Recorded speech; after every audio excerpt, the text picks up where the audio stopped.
안녕하십니까. 오늘도 햇빛이 쨍쨍 찝니다. 오늘은 파르데스 유태인들, 그들은 참 머리가 좋지만 창의적으로 깊이 있는 공부로 유명하죠. 예. 옛날에 그 방송에서 하버드 대학의 공부벌레들 보면서 참 감명 있게 본 것이 기억이 나는데, 그들은 이게 공부를 참 이렇게 재미있게, 즐겁게, 끊임없이, 꾸준하게 공부하는 모습을 이렇게 보면서 '최고의 명문학교다.' 그런 생각이 좀 들었습니다. 그 유대인들은 이게 공부가 우리와는 좀 달리 이게 주입식보다는, 사지선당보다는 뭐 맞고 틀리고 그런 공부보다는 좀 이렇게 창의적으로 질문하고 답하고 반대로 이렇게, 끊임없이 공부도 열심히 하고 책도 많이 읽고 기록하고 쓰고, 그런 동아리들이 이렇게 수많은 동아들이 많이 있다고 하네요.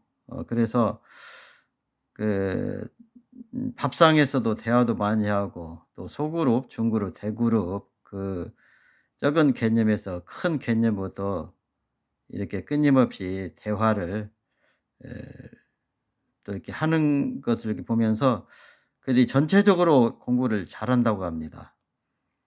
예. 그러면서 우리는 밥상에서 이렇게 대화를 하면, 어렸을 때부터 이런 말을 많이 들었습니다. 밥상에서 이렇게 대화를 하면 "복 달아난다." 그러면서 이렇게 말을 안 하고 밥만 먹고 이렇게, 예 말하고 싶어도 복이 달아나가니까 말도 않고 그렇게 한평생 살아가는 것 같습니다. 이 할 말도 참 이렇게 안 하니까 답답하고 그랬었거든요.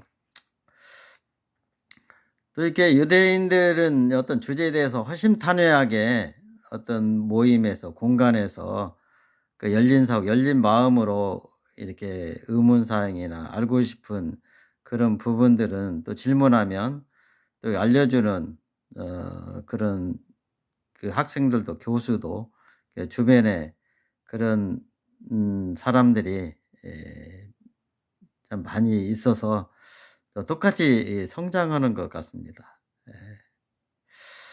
또 유대인들에게 보면서 이렇게 통찰력을 갖게 함으로써 그 다양성 속에서 새로움을 발견하는 그런 이면적인 그런 모습들을 발견하는 그런 통찰력을 갖게 하는 공부, 참 배울 점이 있죠.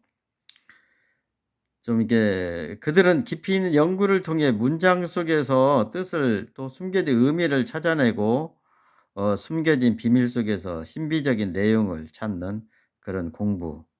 어 이게 어떤 수학도, 어떤 문제도 이렇게 해결했을 때, 그것을 맞췄을 때, 또 알아냈을 때 이렇게 참 기쁘고 그렇죠.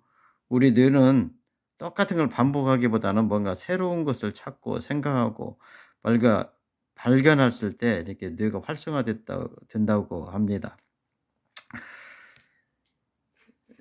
우스운 이야기 하나 해 보겠습니다. 예.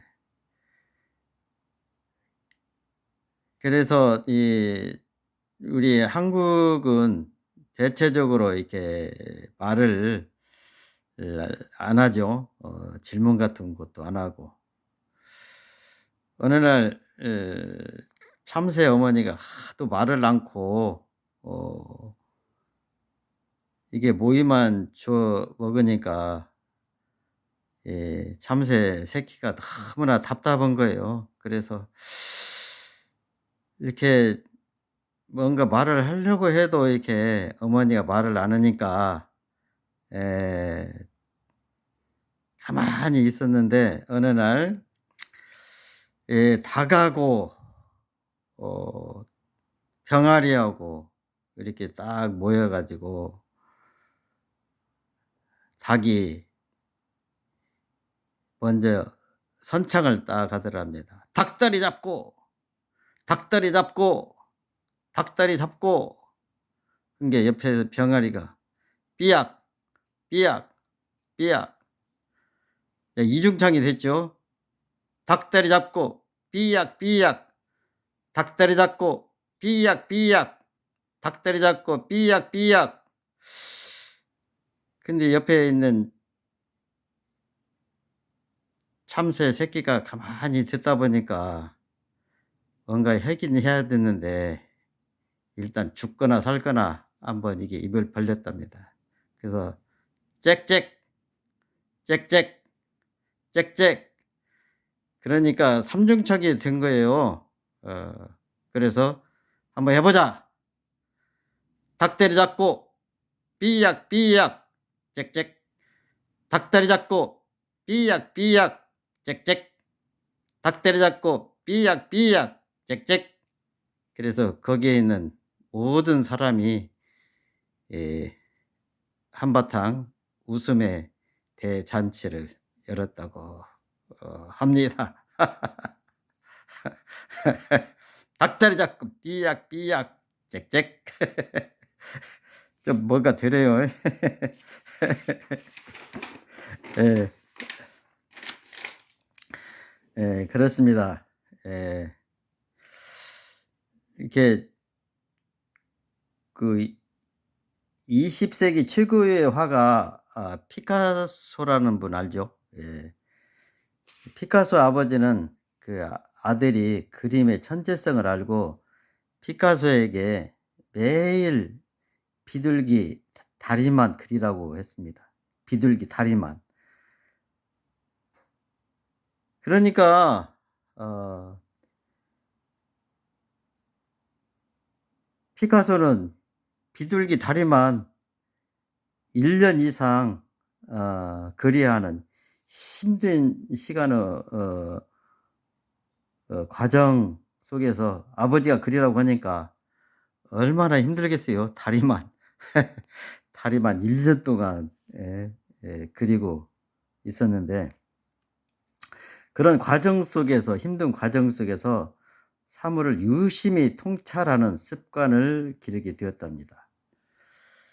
그것이 바탕이 되어서 최고의 화가로 성장하게 되는데 이 통찰력을 기르는 훈련으로서 비둘기 이 다리를 훌륭한 예술의 소재로 승화시키게 되었답니다. 우리가 어떤 부분에 사물을 관찰할 때 또 어떤 부분에 묵상이 습관화되어 있으면 예 삶의 여러 사람과 또 사물 그런 다름 속에서 이해하게 되고 새로운 면을 볼 수 있다고 합니다. 물도 지하수가 있고 지표수가 있죠. 예. 깊은 물이 있고 표면의 물도 있듯이 사람도 겉모습이 있고 속모습이 있습니다. 또 사람 말하죠. 겉과 속이 다르다고. 어떤 물고기는 그 창자 내장까지 다 보이죠, 투명한 물고기. 그리고 요새는 사람 마음을 참 이렇게 진실하게 내놓지를 않고 "머리가 아프다." 그러면 "머리가 아프다." 그래야 되는데 머리가 아픈 것은 놓아 두고 "궁뎅이가 아프다." 궁뎅이가 아픈데 궁뎅이 아프다고 그래야 되는데 "다리몽생이가 아프다." 그렇게 말하는 사람이 있더라고요. 그래서 자기 마음을 솔직히 내놓으면 사람이 그런 트집을 찾고 이용하는 사람도 있고 참 그렇더라고요. 그렇습니다. 참 유대인의 그런 교육법 통찰력을 통해서 어 그런 지혜로움을 발견해서 사람의 그 깊은 모습 그런 것들을 어 건져낼 수 있고 좀 참다운 그런 어 진면을, 그런 것을 볼 수가 있겠죠. 예. 예. 사람 마음도 전부 다 그 색다른 그런 에 음식 맛이 다른 것처럼 서로 그런 다른 맛이 있고, 꽃도 다양한 꽃이 있듯이 그런 것 같습니다. 오늘은 파르데스 유태인의 창의적 깊이 있는 공부를 통해서 오늘 저와 여러분 오늘도 삶 속에서 '나는 어떠한 사람인가.' 저도 참 고집이 세거든요. 그래서 '나는 고집이 세다. 왜 센가? 해결 방법은 무엇인가? 고집을 없애는 것을 어떻게 해야 되는지.' 그것을 나름대로 이렇게 기록도 해 보고, 어 고집이 "괴로운 것이 사는 집이 고집이더라고." 내가 지어냈습니다. 그래서 이 고집이 있으니까 나도 불편하고 상대방도 불편하고 참 평화를 많이 깨더라고요.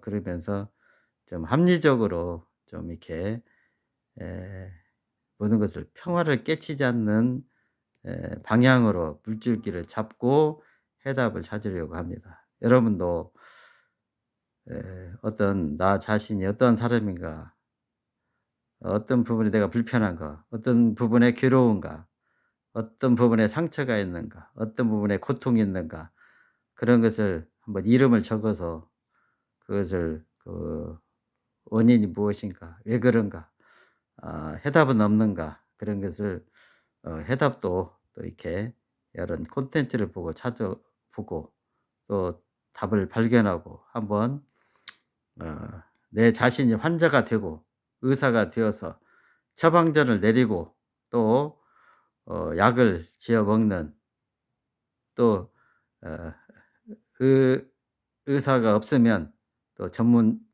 상담사를 찾아서 또 해결하면 좋겠습니다. 오늘은 파르데스 유태인의 공부, 어 어 나를 알아야 한다고 물론 하지만 나를 더욱더 어 공부하고 연구하고 나라는 사람을 더욱더 성장시키는 계기, 유태인 질문하고 답하고 그런 과정 속에서 오늘도 꾸준히 공부하고 연구하고 조사하는 그 삶 속에서 즐거움이 넘치는 하루가 되었으면 좋겠습니다. 오늘은 유태인의 공부 파르데스였습니다. 감사합니다. 닭다리 잡고 삐약삐약 짹짹. 닭다리 잡고 삐약삐약 짹짹. 감사합니다. 안녕히 계십시오. 오늘은 파라데스였습니다. 아이고 재밌네. 공부한 게 재밌네요.